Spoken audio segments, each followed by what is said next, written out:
Hello everyone and welcome to The Charge, your source for all things collegiate esports. Alongside my co-host Bearlight, I'm Box Turtle. On today's show, we are covering the completion of the Rainbow Six Collegiate Championship regular season. We're also going to highlight the Ottawa University Esports program. And today's episode is brought to you by the new Charlotte Phoenix shop. Stay tuned for the very end where you get to see a sneak peek of the shop itself. But for now, let's get into the action. With the backing of Ubisoft, the Rainbow Six Collegiate Championship has attracted over 100 collegiate programs to participate so far. Some familiar faces are continuing to prove themselves, while some new programs are starting to make waves and make the collegiate FPS scene a little more interesting. Speaking of familiar faces, let's start our coverage with the Eastern Conference. Yeah, we're seeing a similar story to other R6 events here, with Akron and Montreal leading their group right now next to Maryland, Baltimore County. We're seeing a very similar Akron team that we're used to, dominating performances and providing the same top-level play that they've always been providing. Yeah, definitely. We've already seen them take down 3-3 Stockton University, 4-2 Robert Morris, and handing over Montreal their only loss of group play. Of course, this is a program we've talked about before, not just for Rainbow Six, but here we are again pointing out the consistency that they bring into all competitions. We spoke with members of their roster in episodes past about how they prepare and how they practice, and here we are seeing the result of that hard work, especially given that they are winning series by double-digit round differentials. Right? Well, another team I'm keeping my eye on, and I know you have been as well, has got to be Albany. The name of the game for them is clutch performances. They seem to show up when it matters in these do-or-die rounds, and that's a huge indicator of long-term success. This is a team we haven't had our eyes on much leading up into this league, but now we're definitely going to be watching how they perform moving forward without a doubt. Now, especially if we keep seeing plays like we saw out of Alpaca at the end of their matchup against 4-2 Robert Morris. Yeah, that play actually capped off a 22-kill performance by Alpaca, so I'm for sure looking forward to seeing more of that. But in the Eastern Conference, there are roughly 15 teams that are all within one match of each other. In Swiss format, this isn't, of course, super uncommon. However, with all of these top teams continuously trading matches against each other, it's hard to get a good gauge on exactly who the best teams are coming out of the East. We, of course, have our eyes on Akron and UDEM, but there are 13 other teams all making a case for best in the East. And sitting on top of that Central Conference as the only undefeated team is Purdue Gold. The most impressive aspect for that record, for me at least, is 3 of their wins are over other top 10 teams, including Ohio State, including Wisconsin, Whitewater, and Kettering as well. This should be no surprise given the recent success in CR6 as well, but undefeated despite their strength of schedule is immensely impressive, even for a top team.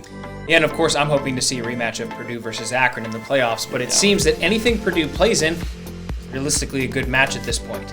Similar to the East, there are a plethora of teams sitting at right around that 4-2 record right now, and they are consistently trading blows. For example, Central Missouri sits dead in the middle of that group, taking losses from similar ranked Minnesota and Iowa State, yet still holding a 4-2 record with wins over teams like Bradley and Fort Hays.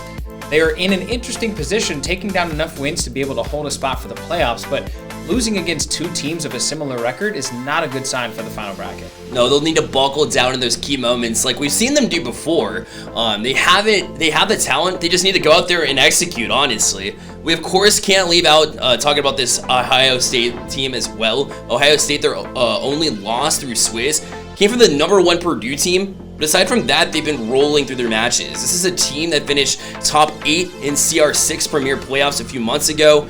They got knocked out in that tournament by no other than, guess who? Purdue. And they're, of course, looking for their revenge, and I'm totally here for it, especially moving into the playoffs. Yeah, I wouldn't mind seeing another Ohio State-Purdue matchup, without a doubt. But the Central Conference is upholding a theme so far in Rainbow Six Collegiate, and that's how closely these matchups are to each other. There are, of course, your undisputed top teams across the board, but another 10 teams are all fighting for the rest of those top positions. Being only one of the undefeated teams so far, the Central Conference is proving to be arguably the best. In the only division with no team getting out of the season, that 6-week-long season with an unbeaten record, it makes it a little bit more difficult to come up with who will be the favorite going into the playoffs, right? What I do know, Box, is that it was incredibly close, and there's so much talent throughout this Southern Division. Who would you like to see come through from the South? Yeah, this Georgia Red team, UGA, is one I've been watching for a while now, and typically there are one or two players that stand out among the rest, but when it comes to UGA, it truly is a team effort game in and game out. Manly Banana shows true leadership ability, and Drunken Kaz has some unrivaled mechanics. Those are two of the biggest reasons why Georgia was able to hand out losses to FaceIT, named top 10 teams Alabama Huntsville, NC State, a team that I know you've been tracking for a while there. Oh man, my boys at NC State in Raleigh, North Carolina have been incredible to watch. They've been shaking things up from the get-go. Nobody had NC State on their radar for Siege coming into FaceIT despite coming in with such a strong roster. NC Jack is a true leader with pure skill to back it up. It definitely helps him out too that backing him up is the pure fragging ability of Predator, as well as that assist-heavy play between Taco, Anarchy, and Drew. They may have dropped to Georgia, but I think NC State has all the pieces they need to win in the South. Now, you also mentioned that there are no undefeated teams in this division. Do you think this is an indicator that the division is stronger or weaker than your opinion? Well, obviously it means that it's a more balanced conference. I think there's no question about that, right? What stronger or weaker compared to the rest of the league? I think that overall strength is really high. Don't get me wrong, but I don't think you can touch the East Division box. I mean, name a team that can beat Akron. Who's going to touch Akron this season? Yeah, arguably UGA, but that's a conversation for another day. But when you put it that way, I honestly actually hope you're wrong. I like the South Division, and I think that either Georgia or NC State could beat Akron, right? I think Georgia's my pick. But which team do you think makes it to the Final Four out of this group? So even though my heart has to go with NC State, based on the matchup that we saw during the season itself between the two teams, I think Georgia makes it through. I do know one thing, it's going to be entirely close and super entertaining to watch. Only one team undefeated in the West Conference box, and that's Northern Arizona. Yeah, it wasn't a very easy route to get there, though. I mean, thanks to some incredible gun skill and large focus on balancing their gameplay, while of course also countering their opponents, NAU took out teams like Colorado Boulder, Utah, both of which only dropped 2 series through groups and had amazing showouts in CR6 earlier this season and through the playoffs. Go ahead and add a win against Grand Canyon to their resume, and you can see that they had an amazing R6 collegiate season. Well, I think that Grand Canyon actually had a great season of their own, right? Yeah. GCU is pretty hot. I think I would argue they had an equally successful season themselves, despite dropping that match to Northern Arizona. And in that game, by the way, total of 4 rounds, total rounds that were won between the two teams, dead even at 17. What does that indicate? Northern Arizona took the closer games. GCU won 1 game by a decent margin. I think GCU has the ability to take out NAU.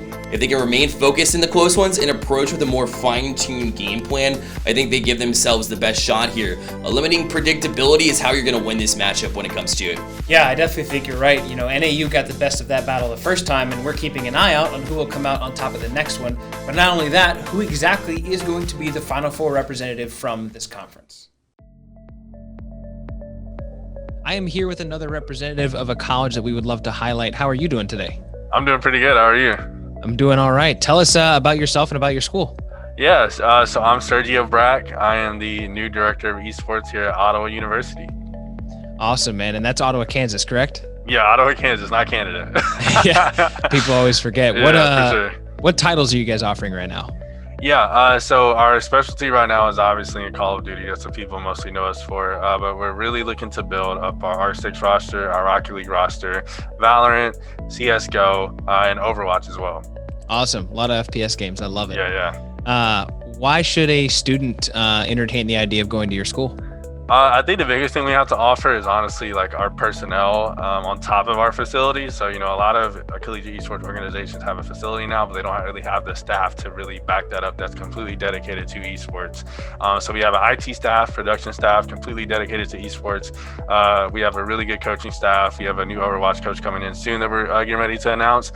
We also have Matthew Elmore, who's a world-renowned CSGO coach, currently the coach of Gen G CSGO. So he's going to be working with our Valorant CSGO rosters, and also the status of an athlete on our campus. A lot of collegiate esports orgs are sort of straddling the fence between academic program and athletics. We're fully into athletics, so when you come to Ottawa, you are an athlete on this campus. Varsity esports, I love it. It's so exciting. Yeah. Where can, if people would like to find out more about your program or trying out or just applying in general, where can people go to find out more about Ottawa Esports? Yeah, so we actually are revamping our public Discord server very soon, and sort of merging that with our private Discord server so that new recruits can come in and sort of engage with our community a little bit.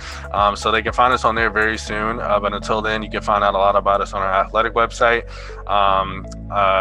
on the Ottawa Athletic website, and then you can also find us on our Twitter at esports_Ottawa. We always answer our DMs and stuff on there if there's any inquiries about how to get involved with the university. So feel free to hit us up on there. Awesome, man. I love it. Well, best of luck to you this upcoming season and running your new program. And that'll wrap up this episode of The Charge. Make sure to like, subscribe, and turn on notifications so you never miss an episode of this show. Don't forget to go to cltshop.com. That's cltshop.com to check out some amazing merch from the Charlotte Phoenix. It's brand new, by the way. The pro team. Use the code CHARGE. That's CHARGE at checkout for 10% off of your order.